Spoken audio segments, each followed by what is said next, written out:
Just a quick introduction. I'm the ex-head of the Supply Chain Portfolio Management Office for Johnson & Johnson for Europe, Middle East, and Africa. Been in the region since 2008. Thank you so much, Gareth. My name is Ahmed Atiyah. I'm working in supply chain healthcare.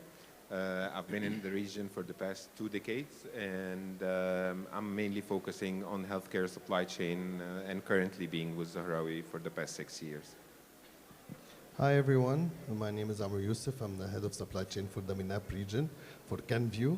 I don't think all of you know what CanView is, but I'm sure you know our brands. We're the home of some of the most iconic brands like Listerine, Johnson's Baby, Neutrogena, and so on. So I'm happy to be here. I've been in Dubai so long now, 18 years, and enjoying being here. Happy also to be part of a panel led by one of the industry experts and one of my old friends. So that is going to be very exciting. Hello everyone, good afternoon.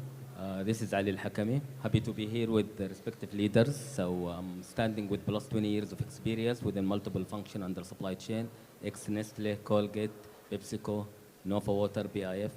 Pleasure being here and aiming for an insightful talk. Thank you. Great. So I think with all the changes that we're seeing today in the supply chain world, global supply chain risks, we're seeing challenges from an IT change perspective with the incoming AI and additional technological tools. Partnerships and collaboration are becoming increasingly important. Today we're going to talk about how both government and private partnerships can be put into place to help us evolve, collaborate better, and actually enhance our supply chains. I mean, I can talk from personal experience of implementing Johnson & Johnson MedTech supply chain in Saudi Arabia, where a government partnership with NAPCO, for example, was incredibly critical in getting us off the ground, getting things moving, and it worked both ways. NAPCO was actually very receptive to our feedback. They took our insights and actually made changes to their policies and procedures as we showed them that those were the right things to do. So I think governments in the region are receptive to those kind of changes. Things are definitely moving in the right direction. I think, Ali, from your perspective, what supply chain areas really need a focus from this perspective, and what are the kind of friction points today and the blockers? Well, great questions. Today, I believe it's very important to focus on effective communications and alignment. Today, you got to balance between your demand and supply, manufacturing capacity utilizations, working capitals, finance, etc., profitability. So it's very crucial to find the right recipe in order to manage all those aspects, in order to drive growth, sustain the profitability, and at the same time, you didn't hammer the working capitals and the expenditures at the firm. So that's from my point of view, and it's also independent on the industry. You know, each industry got their own recipe or perspective, so it's all about how to manage between those in order to walk the talk. Okay, and what key partners would you be dealing with when you're doing that kind of exercise? Communications, alignment. Yeah. Okay. Mutual alignment, let's say, you know. So put always yourself in their shoes in order to understand what is in their mindset, so you can get whatever you want. Okay. Amr, I know you've been looking into this quite a bit, but in terms of cross-border opportunities, what do you think that the biggest role that free zones, regulators, ports and operators could play in that? Okay, good question. So let's think of cross-border commerce as 2 parts. One is the flow of goods, the other is the flow of data. And I think while we invested a lot in the region in the infrastructure, physical infrastructure, setting up free zones, improving the roads and so on, there's a lot to be done. There's a lot of opportunities when it comes to the sharing of data and aligning of regulations and so on. Now, to be able to get the efficiency that's needed to capitalize on all the opportunities of cross-border commerce in this region, we need to be able to have a clear, predictable, unified approach in managing supply chain and logistics when it comes to the government regulations and clearance requirements, registration requirements, because it creates a lot of buffers, safety stocks, and so on that are needed to be carried by the organizations to be able to manage these deviations that we have here, this different. And that is always an extra cost that can be pushed back to the consumer and benefit everyone. So unification of regulations and requirements is very important. You have some very good initiatives already existing in the region where you have single point of contact for example, FASH in Saudi, Dubai Trade, and so on. So we have these nodes of very advanced technical ability. Is now the time to create a network out of these nodes to ease the flow of information within the region. A second point here, which is also very crucial, is to focus on where actually the industry is going. So to give you, for example, as e-commerce is growing, there's a lot of opportunities in cross-border and local commerce that can be given to businesses through the free zones.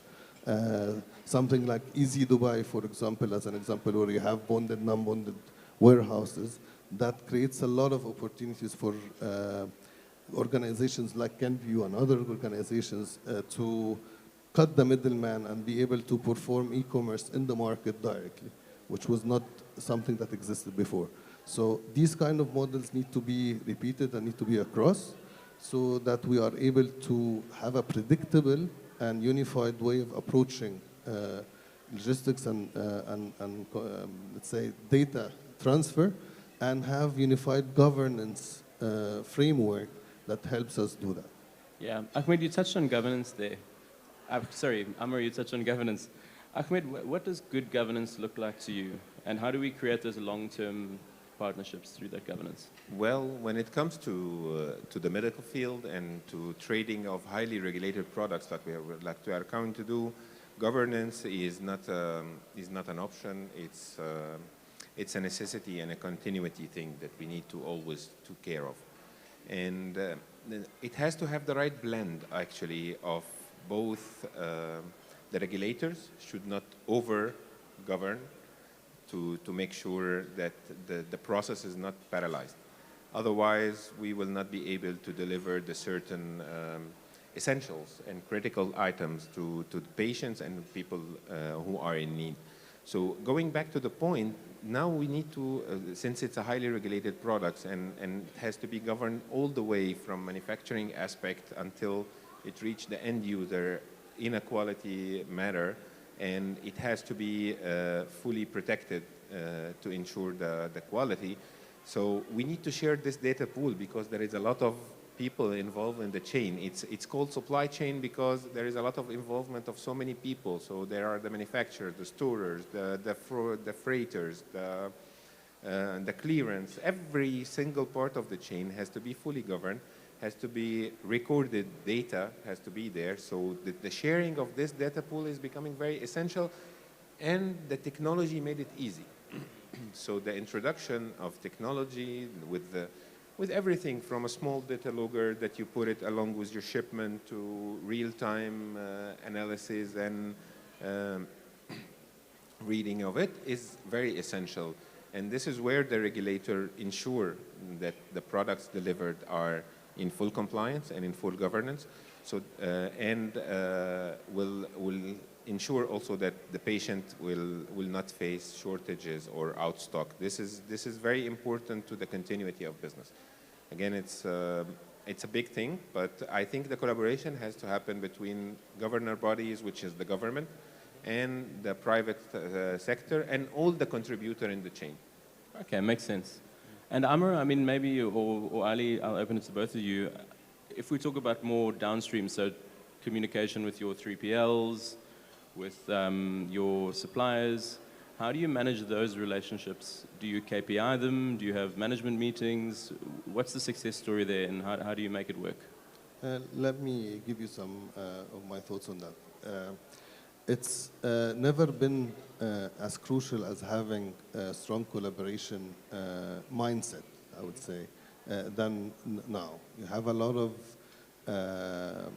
variability in the market, you have a lot of volatility, you have economical, geopolitical challenges, and it's only can be managed through agility. And agility is a nice buzzword that everybody says, but at the core of it is providing room for these partnerships to have a breathing room, being able to rely on your partner to either stretch themselves or provide extra capacity or have innovative solutions to some of the problems that might come to ensure business continuity and so on. So it cannot be only KPI, it cannot be managed through board meeting and reviews. It has to be a very strong collaborative mindset. We need to have unification of goals rather than unification of KPIs. We have a lot of great examples, I mean, with some of our 3PLs, to the extent that we started having, let's say, Can View days, where we bring in everybody from the floor staff to the VPs into our office and take them through our brands, our mission, our vision, what we are doing. It creates that sense of ownership that it's not only our brands, it's theirs as well, and they need to help us grow it. That mindset, I think, is key to bringing the needed agility into today's supply chain. Okay, I mean, maybe I know from my previous experience working with Kenvue while it was part of Johnson & Johnson, they've always been quite proactive in terms of their approach with dealing with 3PLs, for example, where there's always a kind of penalty bonus scheme involved and a shared cost improvement project portfolio. Ali, how important do you think it is to implement performance-based incentives for your partners? Well, actually, and I would like always to describe it in 4 key elements, like peoples with a clear role and responsibility, competent individuals, and commitment just for mutual benefits. Then it goes down to purpose, why we are doing this. So just to highlight exactly the pros and cons, mutual benefits, win-win approach. Then it goes to the process. So, and it has to be lean and very easy and tangible to tackle any problem that might happen, allow to quick decision making, and finally, performance to manage the shared success, at the same time accountability, and also just to maintain the risk management, because to prevent such things in case something happened, so in the future, so to sustain the entire end-to-end cycle. Okay, makes a lot of sense. Yeah. Ahmed, you touched on technology. I think technology is making it even easier to collaborate, but also making it more important that we collaborate, right? Are there any new technologies that you're looking at or that you're investing in today? Well, actually, the technology is nowadays the more important of the technology itself in our part of the business is the compliance, and it has to be regulated, and no need to mention that we are talking about patient data and records and so many other things. So I think our main focus and our main target of the technology is to ensure confidentiality and privacy, and then we move forward in towards how it will affect the process. And what we are looking also in technology, since we are in a very niche field of our business, is that a technology that understands our way of view. As my colleagues mentioned, that the KPIs and everything, all of these, if you don't put it with people who understand how you're operating, how you are doing business, what is your goal, what is the needed results, then you will end up with a mimic or something mutant that doesn't deliver whatever you're looking for. So privacy, compliance, and governance is very essential for us. And I don't think it is an option anymore that all the collaborators on the whole game, everyone has to share his own data.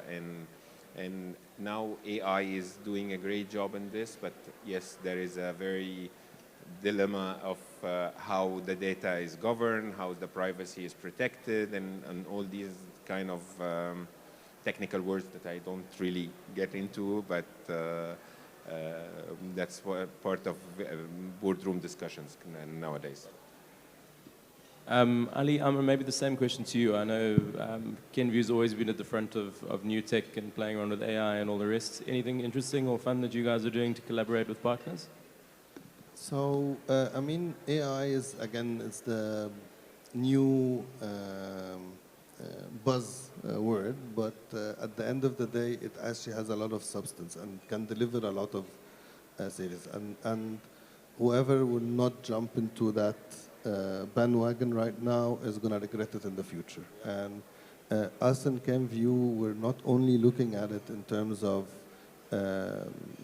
automation and in terms of predictive manufacturing activities or distribution, but also into planning, where we're looking at the use of AI in delivering different scenario planning and different capability assignment to, and also managing how we do our procurement and so on. So AI has been a relatively new addition to the way of doing business, and that's why I'm saying it's not a technology per se only. It's going to become and is becoming a way of doing business. And for us, that's very important to get ahead of that, because it's a we operate in a very highly competitive category, which is consumer healthcare and FMCG, and we need to innovate or die. That's how close to our heart we see this. Ali? Well, I believe it's a new era, and it's all about how to co-op and just try to adapt with the new technology in order to shape your end-to-end supply chain, understanding consumer behaviors, the trend nowadays, in order just to design the best modules that can fit for your organizations. So for win-win approach, let's say. Yeah, look, I think we've really been at a stage where today we share information through EDI, for example, one-to-one. We've got SFTPs or whatever it might be, but we've always had this one-to-one data sharing relationship. I feel like we're really moving to a next era where all of that information will be available in a central pool, but you're only able to see the information that you should be able to see. So everything's there, one place, between regulators, between companies, suppliers, everybody in one chain. And whether that's through blockchain or however they want to structure it, it remains to be seen. But I think we're definitely moving to an interesting era there. So what does that next generation of partnership look like to you?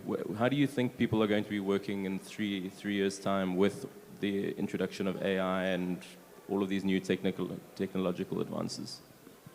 Well, as you mentioned, the collaboration now is happening on a very high level, and government is asking for the data. You mentioned NUPCO, for example. NUPCO now has a nice pool of information that is sharing with the others regarding consumptions, giving us better visibility. Because the more you have visibility, the more you have proper planning, the more you have elimination of disruptions. Because we cannot afford disruptions, and sometimes from a planning point of view, sometimes we bring just to avoid the risk of shortages, and this affects the business. And as Ali rightly mentioned, it's a whole blend, and it has to be in a profitable way for the organization. So you need to cut out your excessive purchases, for example. So these pool of data, I would really love that it is governed by governments, and as you mentioned as well, that it is pooled some way and give you the better visibility on how many cases, how many patients, the trends, that you can adjust your demand planning patterns towards the actual data. Now we are adjusting our demand planning patterns towards forecasting and historical.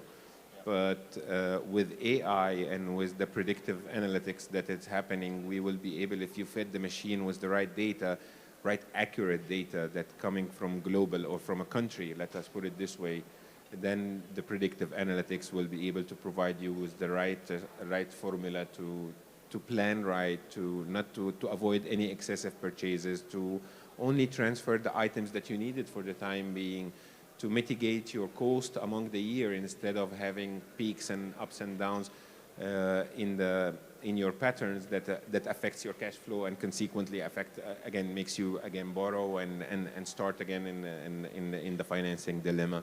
So saying that, I think this is the next step of the future, is to pool data and all the stakeholders be able to capture their point of excellency and to be more efficient in their practice. That makes sense. So people are leveraging their expertise, you're seeing all of that information, and we're not running around trying to collect things and collaborate on manual Excel spreadsheets and pieces of paper.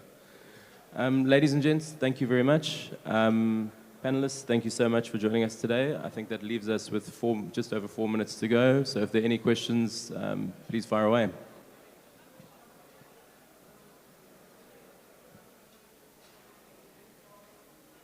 Great. Please.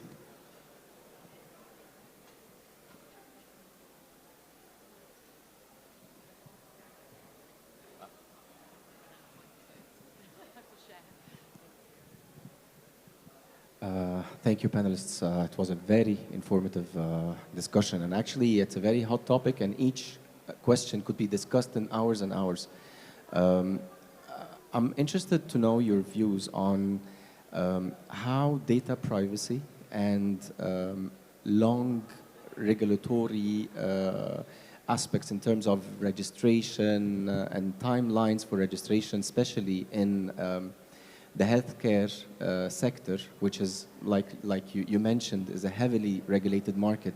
How do you be able to overcome the challenges for for example, long time for registration, data privacy, especially that recently in the MENA region in the Middle East, there are more every day we see more regulations with respect to data privacy. Like, for example, in Egypt, the law has been issued, the executive regulations have been issued with all the data privacy regulations.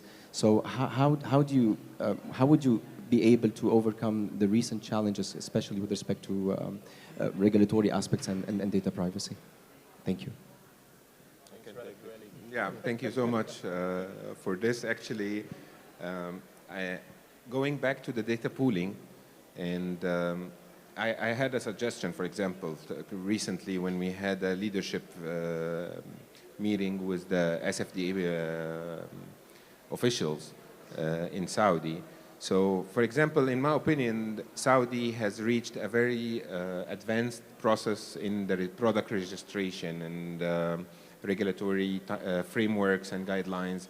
And if we are pooling this data and able to use it in other countries, like, for example, you mentioned Egypt, for example, if you as an organization has to do registration in Egypt, Saudi, Emirates, and because the regulatory bodies are very different. But if you are sharing one mainframe, like, for example, the FDA in the US, and the whole US is using the mainframe of that, and the market size of the US is the market size of the Middle East, for example. So going back to this point, if we can have one unified regulatory body to check, and so it will save you money and be more efficient. So if you register, for example, in Saudi or in Emirates or in the GCC, then you will be able to operate in the whole GCC.